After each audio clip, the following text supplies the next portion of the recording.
Hey everyone, welcome to Bronco Health Talk, the official podcast of the College of Health Sciences, where we have conversations on all things healthcare and health sciences. We like to interview faculty from around the college and various departments, and deans as well, and some of our leadership and other guests. I'm Derek Hebert, the Marketing Promotions Manager for the College of Health Sciences, and my co-host here is Sam Butler. He's in his third year here at Boise State. Thanks, Sam. Sam is a health studies major. And our guest today on the show that we're really excited about is nursing professors, Doctors Jenny Alderden and Jason Blomquist. And our topic today is AI in healthcare. And that's kind of could be a broad topic, but we're going to really try to drill down on it here in this show. And I'd like to just start out with a little bit of an illustration. There's a movie that Disney Pixar came out with, probably feels like almost a decade ago, called Big Hero 6. It's it's a little bit of a superhero movie, and it's a story about grief and the issues of revenge and friendship and reconciliation, things like that. But in that movie, there's a really unique character called Baymax, who is basically an AI robot who is considered a personal healthcare companion. This movie is kind of futurist, and so it's kind of a brilliant way to be able to kind of peer into the future a little bit about what healthcare could look like with the use of AI. And Baymax is actually kind of he's this animated robot that can hear, he can talk, he can listen, he can diagnose certain things, he can prescribe a treatment and those kinds of things. I think he can even check heart rate, maybe even take an x-ray, things like that. So it's very kind of a high level AI. But I just wanted to start out with that, Jenny and Jason, as we're thinking about AI in healthcare, because I just wonder if with the advances and really the advent of AI has really just taken off, it feels like, in the last probably 4 or 5 years in multiple sectors of society. Like, I work in marketing and I see, like, the biggest trend right now is AI when it comes to digital marketing and search engine and those kinds of things. But I just wanted to, just start out with that. What do you guys think about that when you look at this character and sort of this idea of Baymax as a potentially good positive use of AI in healthcare? What kind of thoughts or things in your mind does that bring up? So I think one of the important things is to differentiate what healthcare is from what nursing is. So what you described, like this robot can take a blood pressure, that's super useful, super helpful. People need that kind of information. The question is, if a patient has a question, can this robot interpret the blood pressure? Can it say, this is what you should do next, this is why it's important to you, and importantly, this is why the blood pressure might be wrong. Maybe the value is spurious, maybe the machine needs to be recalibrated, maybe something else is going on. AI is really exciting because it can help us to detect patterns, to identify things that are hard for our human brains, to interact in ways that are sort of human-like. But I think the big question is going to be, can AI interact in the way that a human can? Can it possess the judgment that a human possesses? And I'll take that a little further. I think healthcare is a really interesting test case, but I think, to your point, it might be a question we have across industries. This is a moment not just of what can AI do, but what do we as humans and society choose to allow it to do versus what are the things that we want to keep for ourselves as human, right? Like, maybe Baymax is something that we could get to from a technology point of view, but do you as a patient or you as a caregiver, is that what you want? Or is there something about the human touch that we want to build in or preserve in that space as well? Right. Yeah, I think those are great observations, and it leads into this question. So you have, let's say you have a particular scenario with a patient, and you have maybe some kind of AI data that is saying this, but then you have the human kind of nurse, the actual nursing human judgment that's involved as well, and maybe there's some conflict there. There's some tension. It's like, the human is seeing one thing and the AI is seeing another based on data and based on all the things that go into that. Who ultimately makes the call, and how do we, and then more importantly, how do we prepare nurses for that? Because that's what we're about here, is training, preparing nurses. Absolutely, and I think that's a tension that we've seen for a while, not just with the new generative AI. So I spent a lot of time in my career working in the tele-ICU realm, and that's been around since the early 2000s, 2010s, and that is still a form of AI where we had a lot of machine learning algorithms looking at different aspects of the patient and producing outcomes that were things like, if we discharge the patient from the ICU right now, what's the % chance that they'd readmit or that they might die? And we had a lot of that conflict then, because the numbers would be saying one thing and the nurses and the physicians in front of the patient were really like, no, that's not really what I'm seeing, so I'm just going to disregard that. Now we come a long way, and we're getting to the point where some of those pieces that the AI is seeing are just built into our electronic health records and built into the data flow, and so it's not quite as apparent that it is something specific. And I think you're raising a good question. Do we get to a point where if a nurse or a physician does not follow the AI's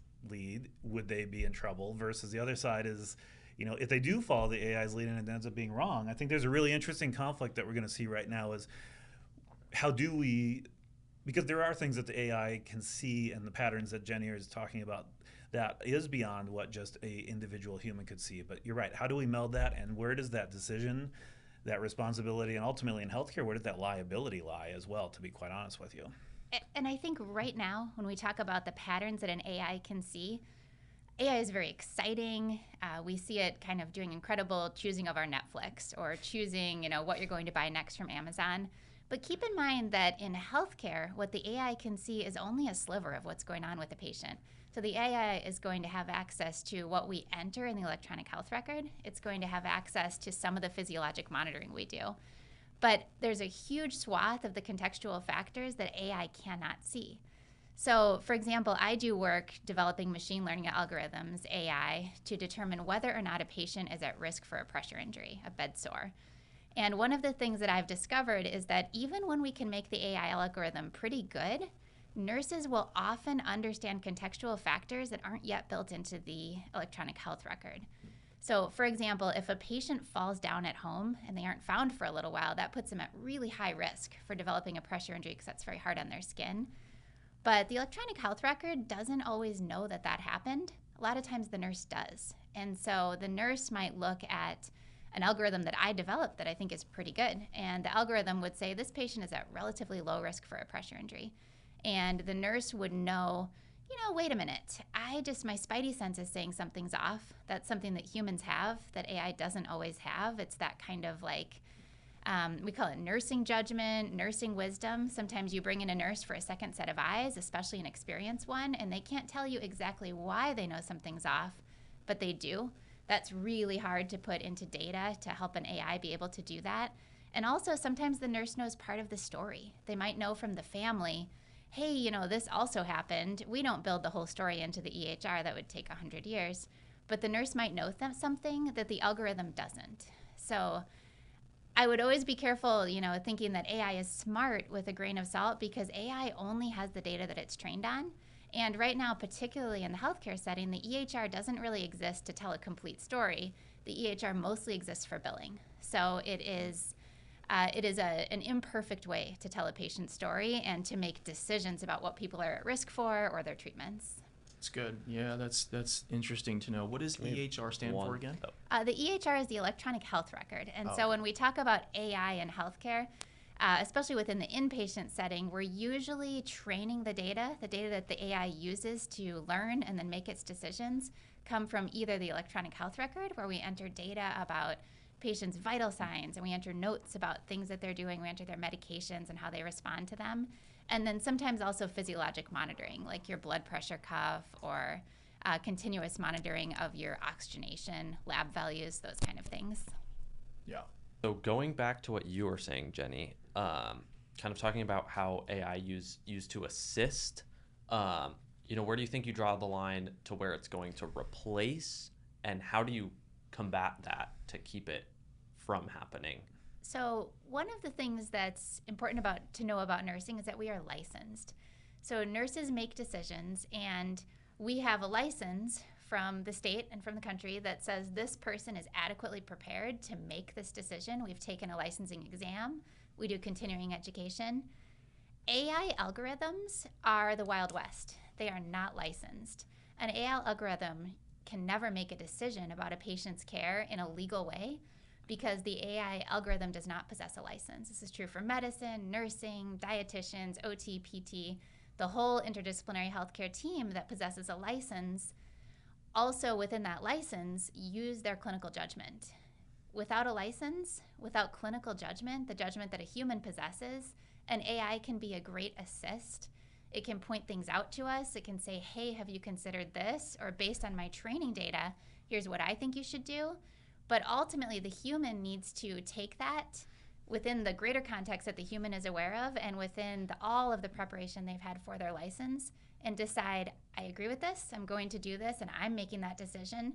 Or I don't agree with this, I'm not doing this, I'm making a different decision. So what you're saying is the nurse can take the information, but they are then almost crediting themselves with saying that is true. Absolutely. The AI is really not that much different than a reference book. For example, we look up a medication before we give it. We understand the side effects, the risk and benefit, but then we make the decision. Right. And I think that's going to get a lot more difficult, to be quite honest with you. As we start, if you work with some of the newest AI models out there, you get to the point where even if you're an expert in a particular area, what it's creating is so, I don't want to say good or accurate because we don't know for sure, but it's hard to actually suss out whether it's true or not, right? Mm-hmm. Ethan Mollick is a professor at the Wharton Business School and is a really well-known AI expert across the country. And he was writing about this in his blog recently where he's the one who coined the term human in the loop early on. And so even he was talking about, we're getting to the point with AI that he, as a human in the loop, I can't verify whether what it's doing is correct or not. And I had an interesting experience with that recently. I just experimentally, gave GPT-5 Pro a data set and said, hey, I need some help developing a data analysis plan here.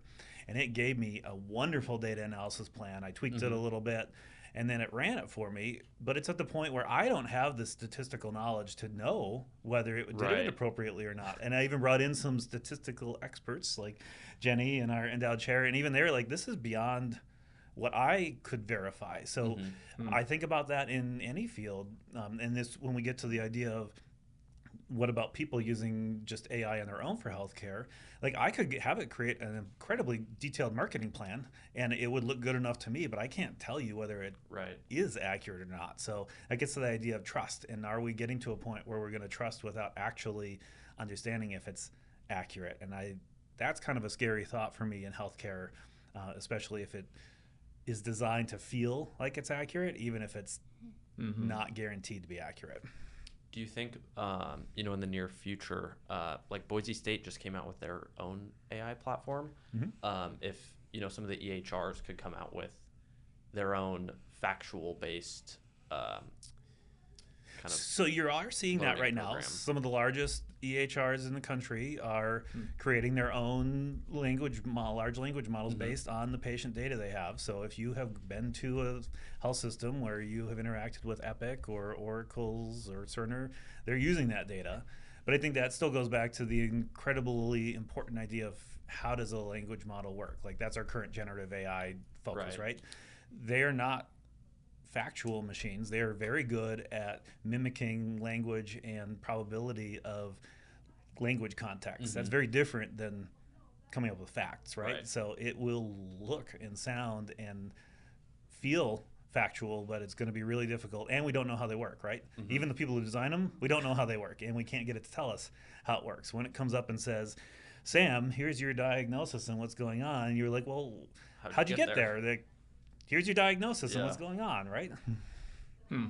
I was thinking in terms of, let's say, a physician is dealing with a patient that has maybe a rare disease or illness or something, and I wonder if, and this is a question for you guys, do you know, like it, before that physician even goes to their hard copy research, science books, text, whatever the research is out there, white papers, articles, they like their first might even be doing a Google Gemini or some kind of chat GPT search on like, okay, this disease, these factors, these things, and then begin to get an idea of what that,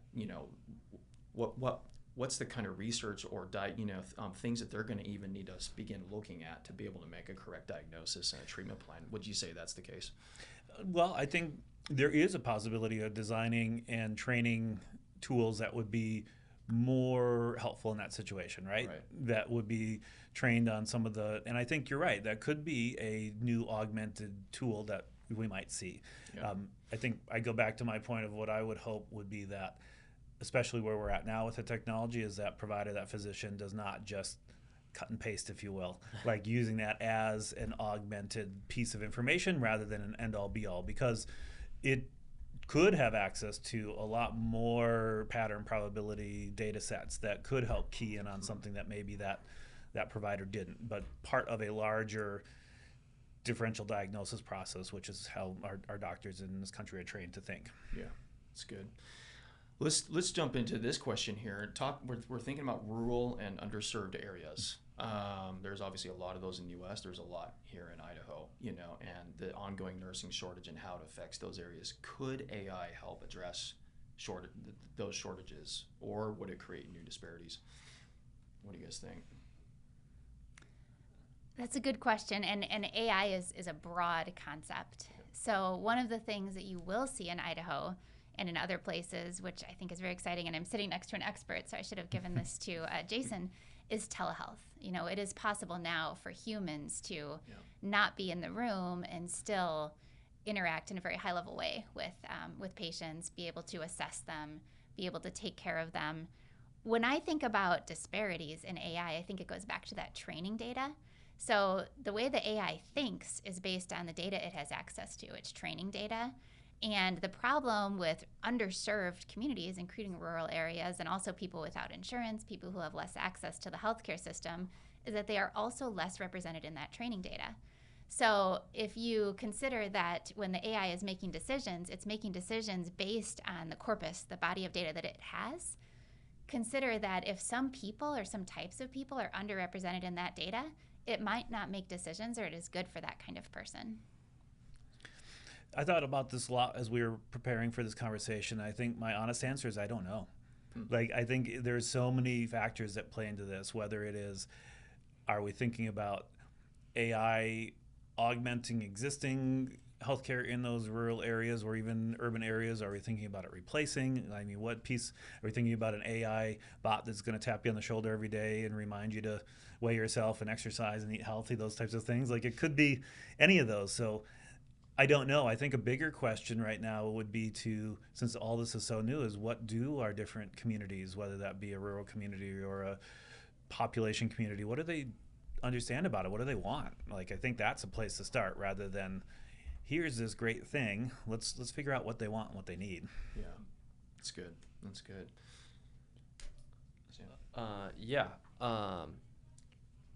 Do you think nursing will look the same because of kind of what you just mentioned in 10, 15 years? I know, Jenny, you mentioned that we can't license an AI, but as it evolves and as it gets more prevalent, and even maybe patients coming in, hey, I diagnosed myself with XYZ through talking to ChatGPT. Does this sound plausible? And then the nurse kind of has something to go off of even? I think it's going to be really important from a nursing education standpoint to not offload our skills. The thing about technology in general is that sometimes technology is wrong, but technology is also vulnerable.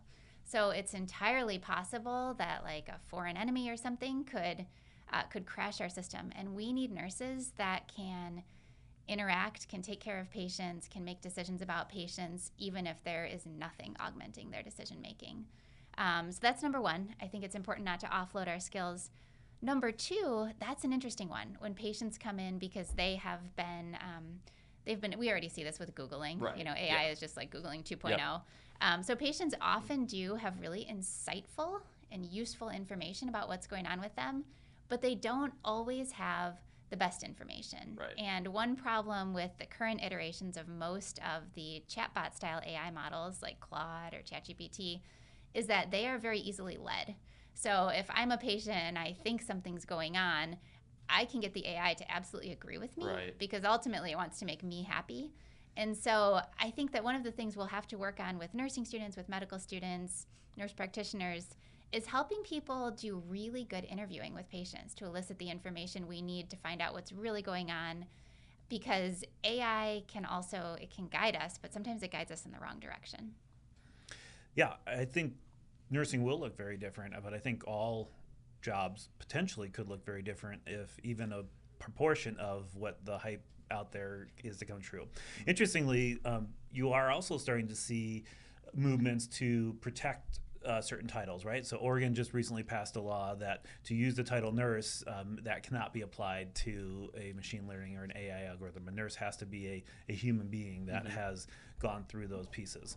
But going back to the work, Robert Wright recently wrote a really interesting blog. He categorizes work into 3 categories. He says work is making, work is thinking, and work is caring.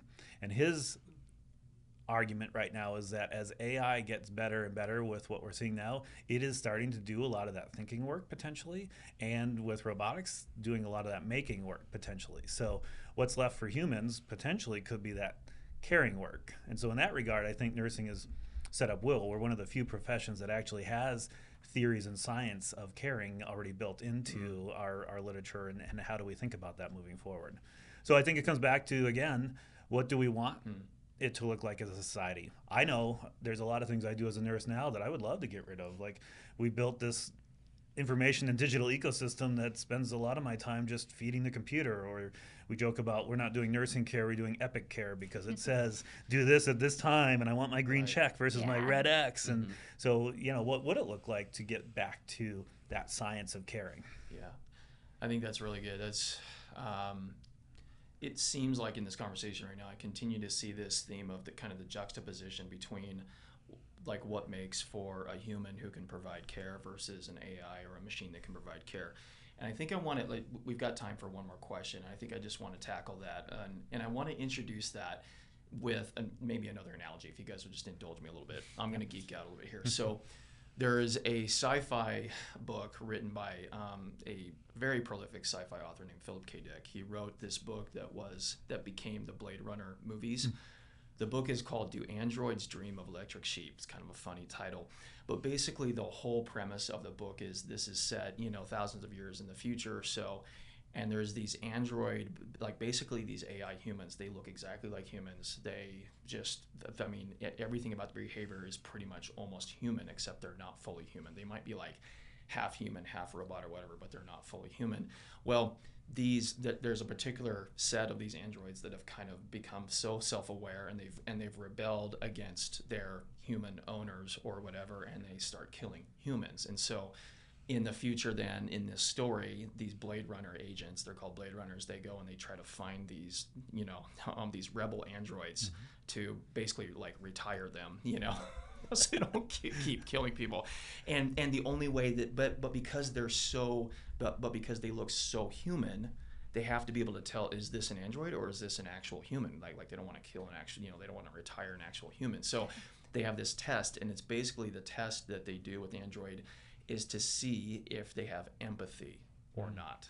Because a real human, an actual 100% human, is the only one that can actually have empathy. These androids actually don't have that. They only operate by data and logic. And so I want to ask the question, and I think, and I'm using empathy as maybe part of the response here, but what are the things that set a human nurse apart from any kind of AI right now and maybe in the future that would be continually beneficial and advantageous and provide the kind of care that other humans need that an AI cannot? What would you guys say? So I love that analogy, and I would almost flip it around and make the test ask a patient if I have taken care of them for the day versus they have interacted with their chatbot, do they feel cared for? And that's there could be lots of different answers, right? Like maybe I had a bad day and I was grumpy, right? And maybe they got what they needed. But at the end of the day, what makes you feel cared for as that patient? That's good. What would you say, Jenny? I agree with that. I think that one of the things about an AI, which is almost antithetical to nursing practice, is that with an AI, your information is never private or sacred. As a nurse, when I take care of a patient, it's part of the nursing oath, we say, at convocation. We always promise, your information starts and ends with me. I will never take that information and expose it in any way. With AIs, they are constantly training on the data that they take in, and the data exists somewhere. And so there are safeguards against that. But I think one of the things that will give humans pause if you treat an AI to really the sensitive data that nurses work with. We work with how you are feeling and some of the hard trauma you've had in life, those kind of things. Imagine knowing that you're giving that data to an electronic system. You don't know where it's going. You don't know what's being trained on it. And then the second piece is one of the things that nurses do, that healthcare teams do, is we have to make decisions about limited resources. We have to decide, who do we round on next? What do we do with, we have this specialty bed. We have a bunch of people whose skin is at risk. Who gets the specialty bed? Making decisions with limited resources often takes ethical considerations. We have to think a lot about justice and fairness and beneficence and non-maleficence, these ethical principles. Right. To your point about empathy, AI doesn't operate that way. It does not possess ethics the way a person does. Yeah. That's real. No, it's really thought provoking, and I was thinking even of Jason's thing, to his point, to flip the test around, because it's almost like in the movie Big Hero 6, Baymax is always like, he asks that question, are you satisfied with your care? And I wonder if that becomes something that becomes a little bit of a norm for nurses and physicians to be like, are you satisfied with your care versus everything that you Go ahead. Yeah, I just had one more thought. Sure. One of the things that I forgot to mention but wish I had earlier was this idea of presence. Mm-hmm. Sometimes what nurses do, oftentimes what I do as a critical care nurse, is not any intervention or imparting of wisdom or anything, but it's your presence. It's that concept of just being with someone in their suffering, being with them when they're born, being with them when they die. I don't know that a machine could ever be with someone. Mm-hmm. Unless you're a big marshmallow guy. Unless that. Well, but that presence though, I don't know a ton about Florence Nightingale, but the things that I've sort of read and I've seen one kind of dramatic presentation in a movie about her, and it just seems like that was a big part of, like, especially for the wartime, soldiers that she was caring for, just being present with them versus them being alone. Was really huge. I was a nurse in the Iraq War, and that's really where I got this idea of presence. People would say, "Oh, I'm just glad you're here. You're like a mom." Right. And so I was 28 at the time, not really a mom, but it's that idea. Yes, there's something very comforting about a human presence, mm-hmm. knowing that somebody is with you. Yeah, I think this is really a piece that we're going to see as we move forward. And, all of us in our generations that are currently alive have had this technology, some sort of technology really built in, and we've seen it growing. And as you dig deep and start reading about AI, there's both sides, right? This is going to solve all the problems. This is going to be the dystopia that puts us all down. But I think it is allowing us to ask some of these real deep questions about what does it really mean to be human? And I think nursing is a great spot to start asking that question, but I think it's causing all of us to ask that question. What does it really mean to be human? Yeah, it's so good. Well, thank you for this conversation today, my friends. It's such an important conversation, and I kind of wonder if maybe even next year or even a couple years from now, we'll probably re-up this conversation because there's more advances in AI and there's more issues to tackle with it. So thank you so much for being with us. Sam and I thank you. Yeah, thanks for joining us today. Thank you. Absolutely. So, all right, everyone, thanks for listening, and we'll see you next time.